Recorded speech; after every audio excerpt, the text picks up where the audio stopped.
David à Adullam et en Moab. Dans la caverne d'Adullam. La ville de ce nom était située au pied du versant occidental des montagnes de Jude, où commençait la Séphéla, Josué 12.15, Genèse 38.1, note, et la caverne se trouvait sans doute dans son voisinage. La tradition indique une caverne particulièrement remarquable située beaucoup plus à l'est, à 8 km de Bethléem, probablement en raison de 2 Samuel 23.13. Mais dans la contrée même de la ville d'Adullam se trouve d'après les récits des voyageurs une quantité de cavernes très considérable. La distance de 16 km qui sépare cette localité de Bethléem n'est pas incompatible avec le récit de 2 Samuel 23.13-17. Verset 2. David se trouve en ce moment dans la même position que Jephthé, Juge 11.3, et il a recours aux mêmes moyens. Mais rien n'autorise à lui attribuer une vie de brigandage. Le récit de son séjour dans le voisinage de Nabal jette du jour sur la manière dont il pourvoyait à la subsistance de sa troupe. Nous ne le voyons user de violence que contre les ennemis du peuple, 1 Samuel 27.8. Dans la suite du récit, David donnera de telles preuves de respect pour la personne du roi, qu'il est impossible de faire de lui un rebelle à l'autorité des lois. Verset 3. Mitzpé, lieu d'observation. Inconnu. Moab. Il y avait un lien particulier entre ce peuple et la famille de David, qui descendait de Ruth, la Moabite.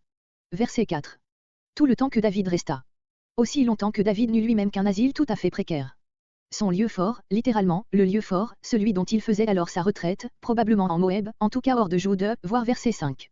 Comparez 1 Samuel 24.4 et 1 Samuel 23.14. Verset 5. Gad le prophète.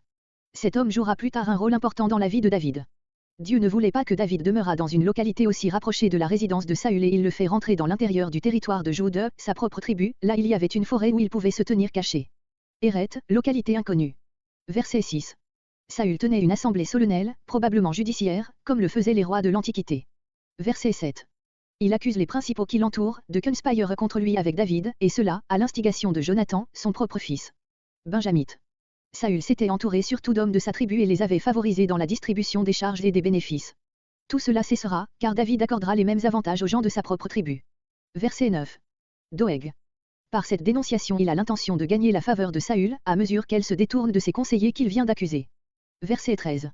Il ne devait y avoir de consultation de l'Éternel que lorsqu'il s'agissait des intérêts généraux du peuple. Verset 15. Est-ce aujourd'hui? Il rappelle qu'il a déjà plusieurs fois consulté l'Éternel pour des entreprises confiées à David. Toute la maison de mon père, d'après le principe que, dans les cas de violation de l'ordre théocratique, la responsabilité du chef de la famille s'étend à la famille entière. Verset 17. Garde, littéralement, coureur, 1 Samuel 8.11. Verset 18. Ce meurtre rentre dans l'accomplissement des menaces terribles qui avaient été faites à la descendance d'Élie.